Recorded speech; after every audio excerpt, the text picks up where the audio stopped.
Discover how to master your self-concept to manifest love and money in today's episode with Suzanne Leydecker. And what's so special about Suzanne is that she's an author, speaker, coach, and philanthropist, and mother of 3 children. And she's so proud of that.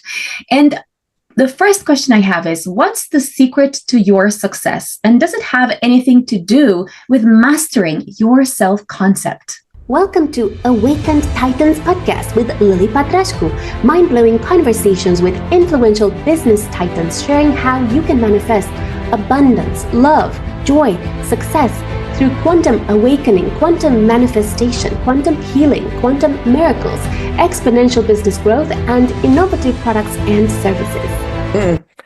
It absolutely does, Lily. Thank you very much for the great question. I think that the majority of the people on the planet, I know 1 out of every 8 Americans, I don't know what it's like in the UK, plays the lottery at least once a week.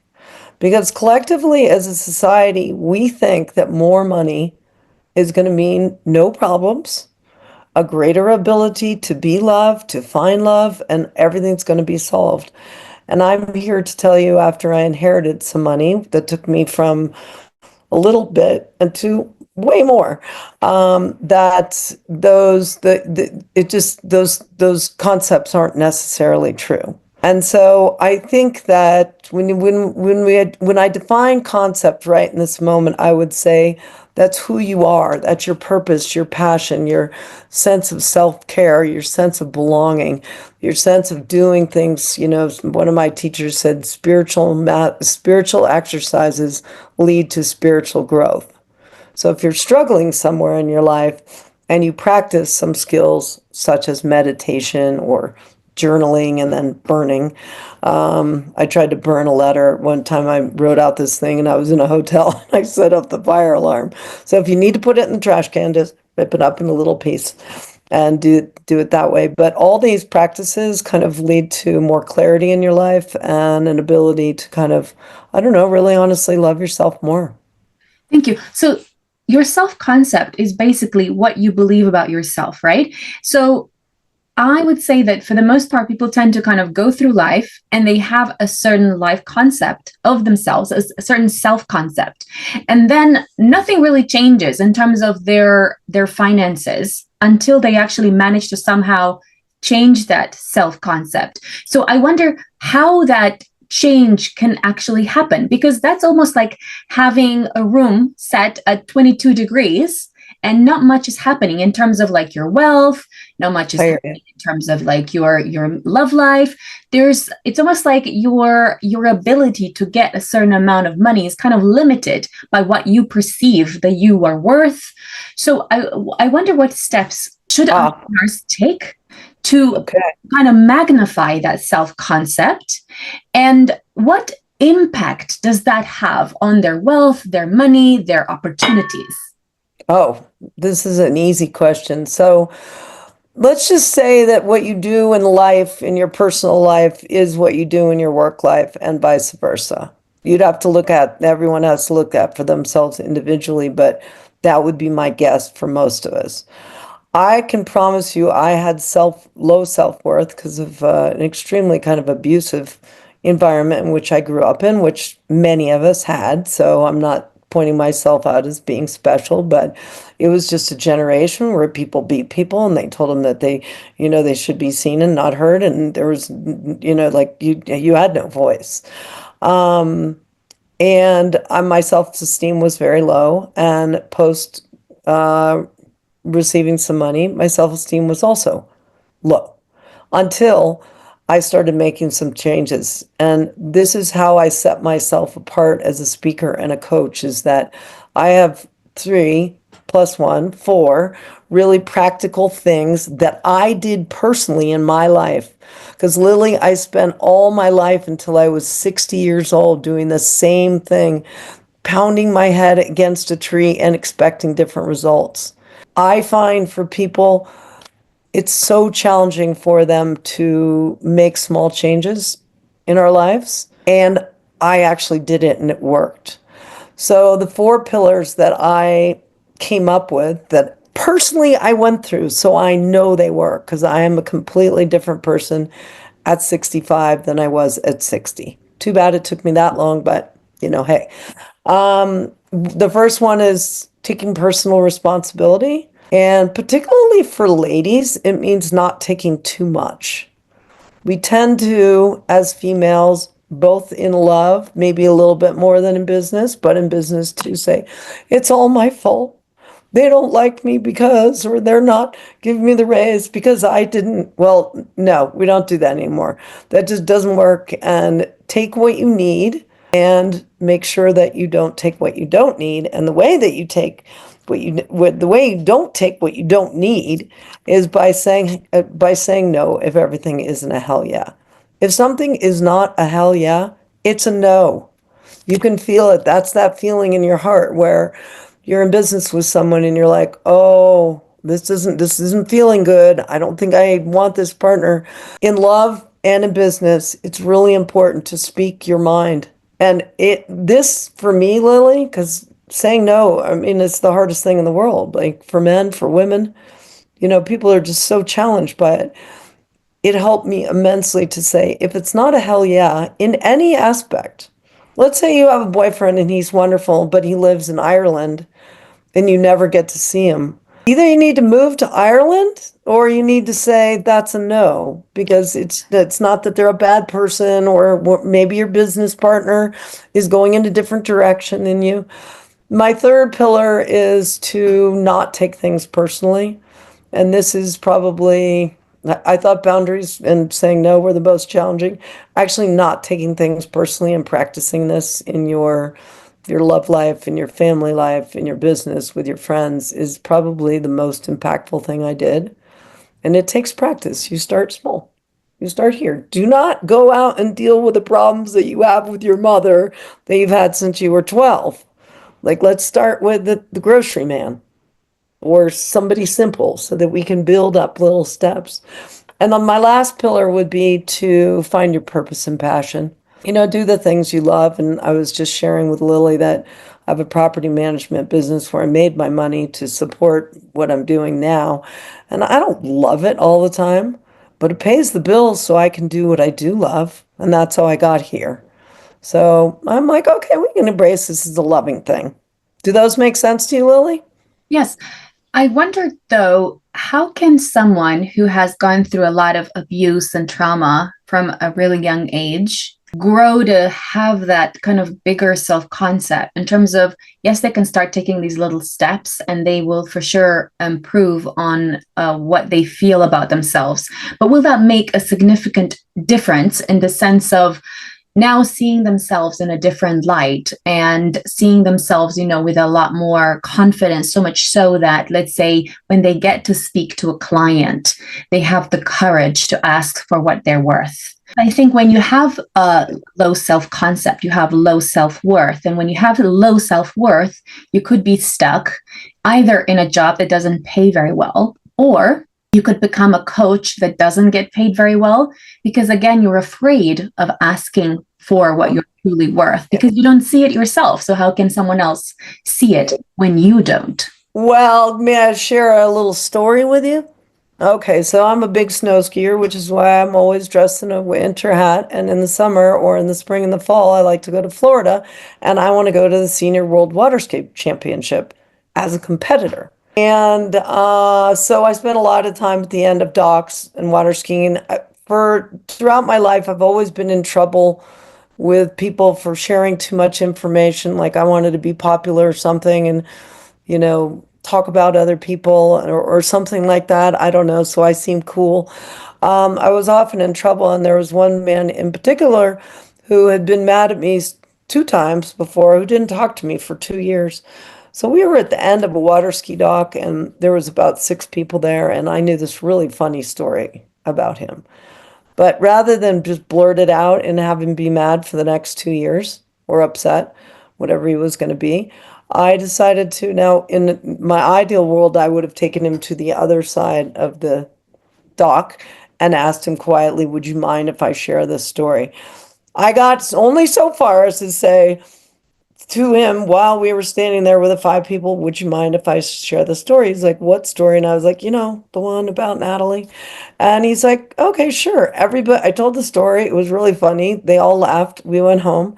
And what I got from that, Lily, was, maybe me taking things personally has been a big issue in my life and talking too much about other people. I made one small change. For the first time, I was like, oh, what I've been doing is not giving me the results I want, which is to have friends, to be loved, to do all those things that are basic human needs. So I got in my car and I swear I just patted myself on the back and I was like, wow, Suze. And from that one experience, I had another one and then another one and then another one. I didn't go in directly to deal with the people that I really don't get along with or can't, whatever. I didn't go for the big thing. So for me, if you've been through a lot of abuse and trauma in your life, I have a lot of empathy towards that. I was just dealing with a client who has bipolar disease and or tendencies towards that. She goes way up and way down.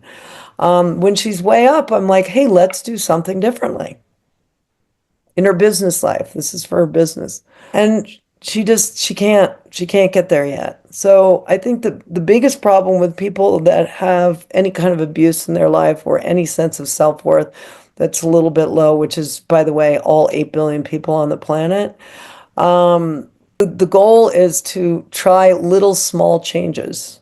So for example, if you're having trouble with your boyfriend, no, I'll tell you another little story. So is that okay? Yes. All right. So there's this woman I know, beautiful, amazing, talented, was not particularly wealthy. She lived in the yoga community, but she's great. She meets this very rich man and they get married. They've been married for a long time now. And she constantly has a problem with him because he's always on his phone. And she feels like he's not sharing. She doesn't know what all his assets are worth. It's just the whole thing is very upsetting to her. And so she's like, I just don't know what to do. I can't stand when he's on the phone the whole time.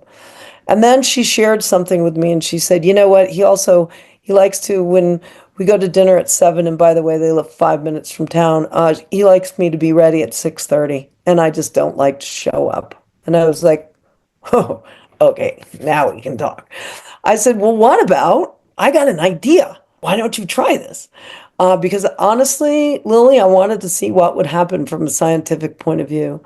I said, if you decided to show up, and you could use this in your business, read How to Make Friends and Influence People by Dale Carnegie. He says the exact same thing.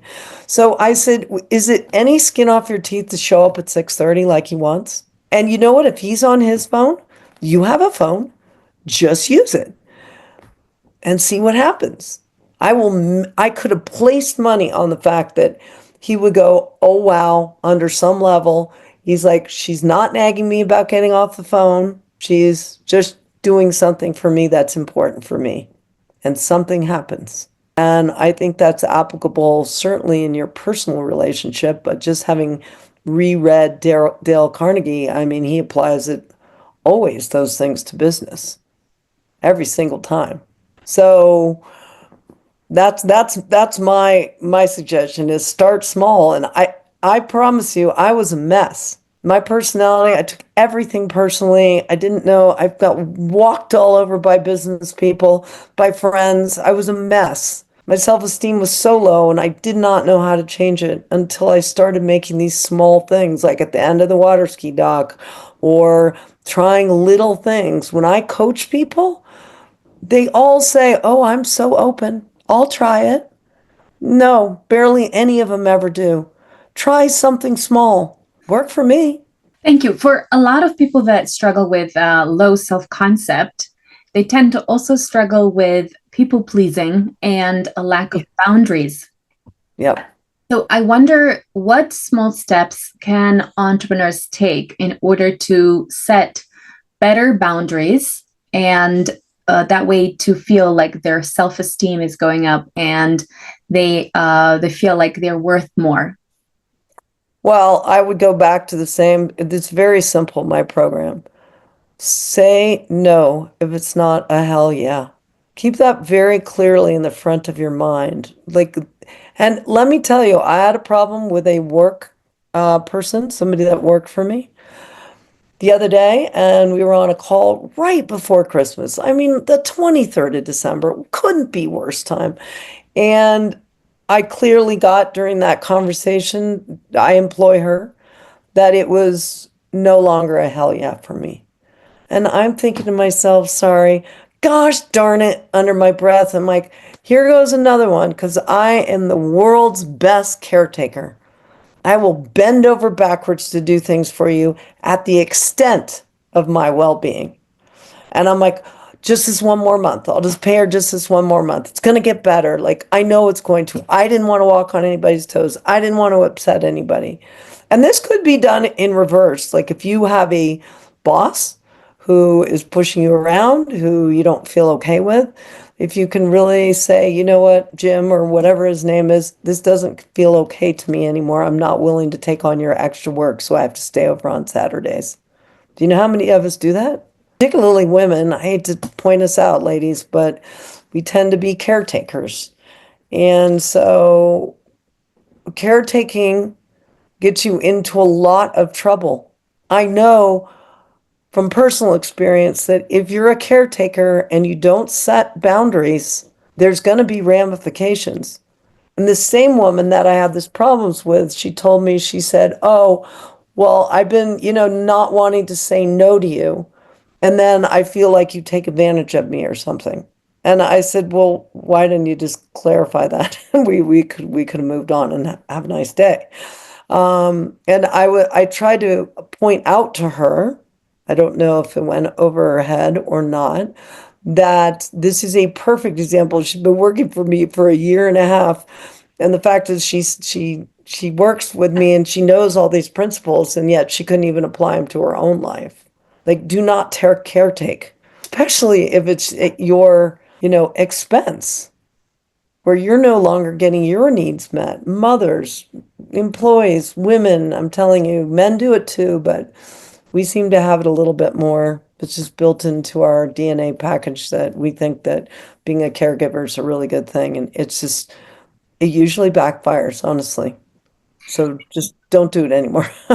For entrepreneurs who maybe perhaps lived with a single father or mother, they could be triggered by an abandonment wound, and that could lead on to having a low self-concept. And from there, it could feel normal to be attracted to emotionally unavailable people, and also underappreciative people in a business context, which could lead to you being unhappy in love, and also leading to kind of business relationships that don't work, and like the entire business not working in general. So I wonder, what do you suggest entrepreneurs do in order to heal that abandonment wound, and so that they can strengthen their self-concept and stop manifesting emotionally unavailable people and underappreciative business partners? I love your question. And I think I shared with you before this interview that I'm probably like, the more personal and real we can get here, the more that people are going to be able to relate to us and not think that they're just two people sitting on the stage that have their whole lives figured out. I figured out a way to have a lot of my life figured out, but I'm curious for you, where did that question come from? And do you have a situation where it happened in your own life or in somebody you know's life? Like, because that's a slightly off topic. I love the question, but where in those little wheels did that come up? Well, I mean, it's a question that I think would be, would fit me quite well, in the sense that my father left my mom when I was 3, and I noticed that I am finding underappreciative, business partners or business situations, and I started kind of taking responsibility for it and realizing what, kind of like trying to figure out, okay, where it comes from. And I realized it's from low self-concept. And the more I practice with affirmations and kind of like really reflecting on the situation, I realize my impact on it in terms of it's me who is actually manifesting that. Until I have fully healed it, I will continue to kind of manifest those kind of situations. But I wonder what your perception of it is. Well, I'm going to answer by addressing you personally. That's good for you. Okay, you've made so many steps to figure out, did you feel underappreciated by other people? Is Yes, that what you were I would saying? say not everyone. I would say, I don't know, 20% of people, I would say, were Okay, underappreciative. And then, 80% were great. right. But the So 20% caused significant damage in terms of, I hear you. Yeah. So it took me 11 years to write this book. Okay, my magic number is 11, so it's perfect. And I published it on November 11th, 2023. But I think my particular book, which is a really great read, it's called A Woman on Top, My Journey of Self-Discovery Through Love and Money, and it's available on Amazon for a whopping $20. You can buy it on Amazon.uk because I've had other people buy it. And if you just do decide to read it, please let me know. But I think that you've done this perfectly, and the reason why I said this is it took me 11 years. This is the perfect time for this conversation to be coming up because there are a lot of women waking up to the fact that they grew up in a certain way. You had a certain experience of growing up as only having a single parent.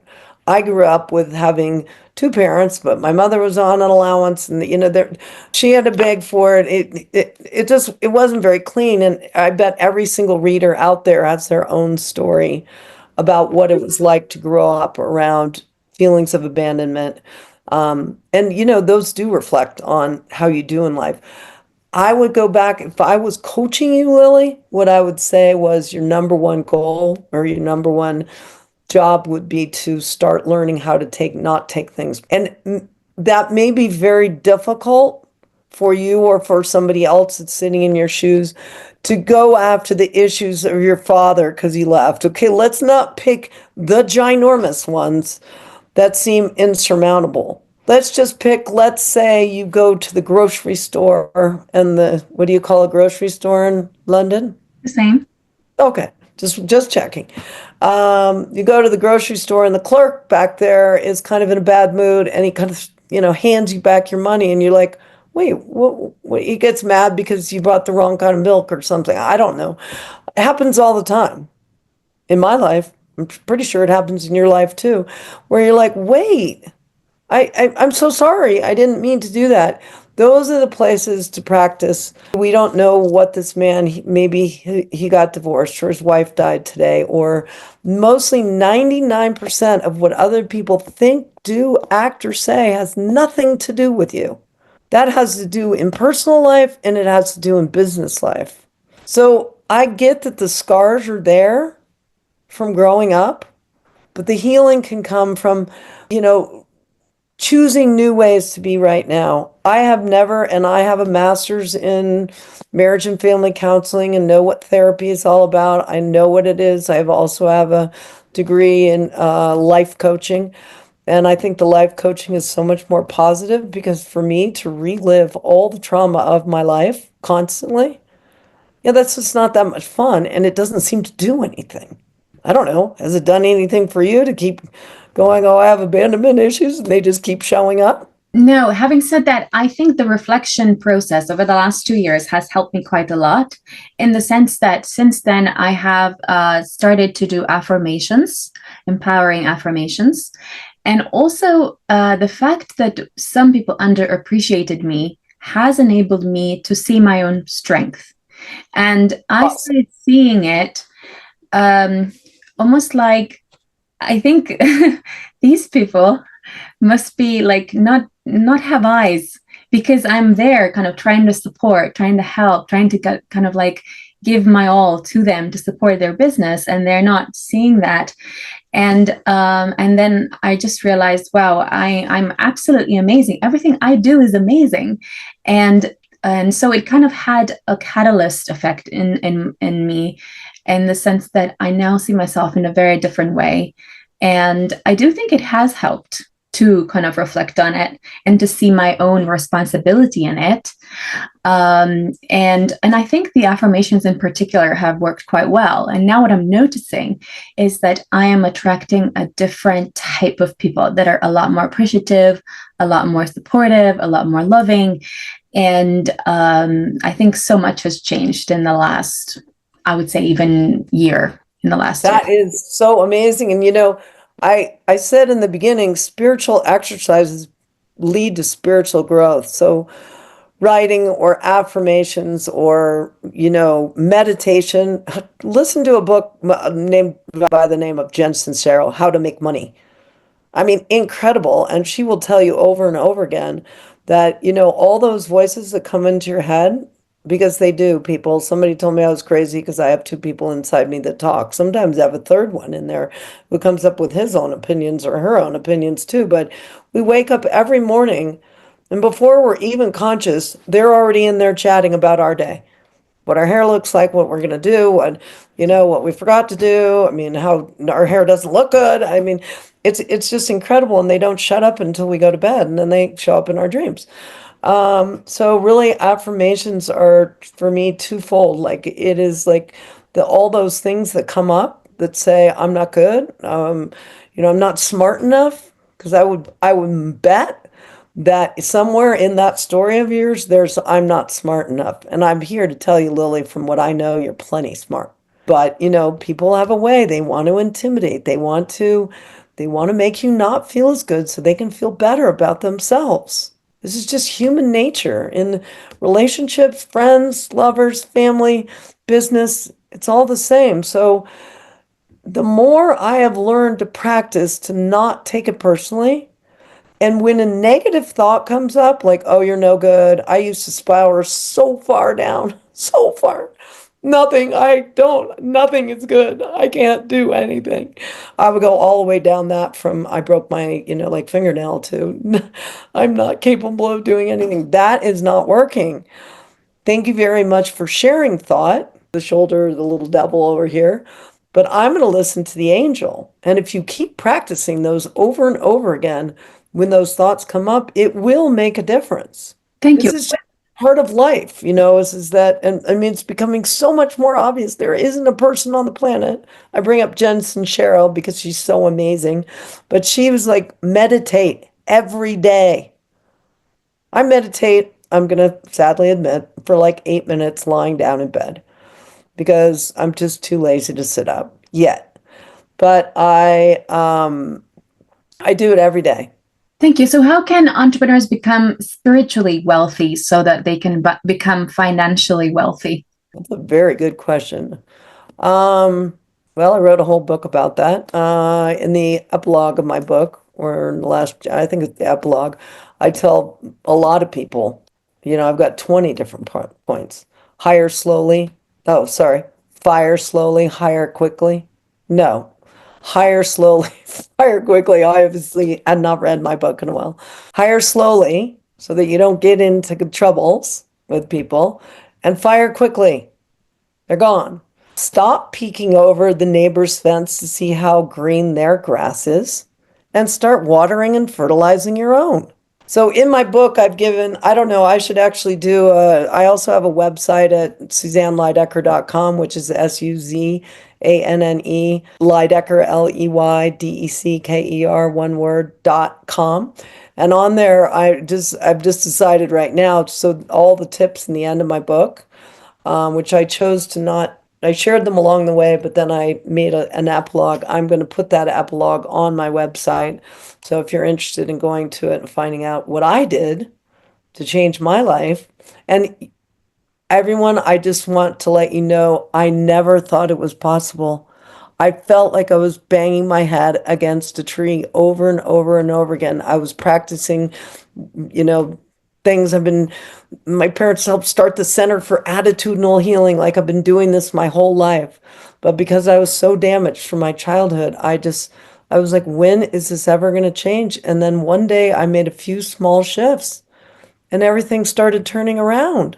So I have complete faith, Lily, that if you continue to practice and to see yourself as your beautiful, bright, shining, smart self, who has some areas where we fall down, because I think it's really important for your audience to know out there, you're not perfect either. You know, we're just, it always looks like everyone else is perfect. And one of my other big things is teaching people they're not alone. No matter what you went through in your childhood or what you go through now in your entrepreneurship and how that manifests, you're not the only one. I've been being an entrepreneur twice now. And the second one, I don't know, it's morphing. We'll see how it goes. But you just know there's a tribe of people out there that are experiencing your same kind of thing. So stop those voices from saying, you know, Suzanne, I'm the only one that feels this way. No, that's not going to work. It just doesn't work. It keeps you stuck. So ladies and gentlemen, let's grow together. Follow us for more interviews with world's most influential business titans, providing you with the insights to awaken to your full potential so you can get paid to be yourself, find true happiness, and manifest anything you desire.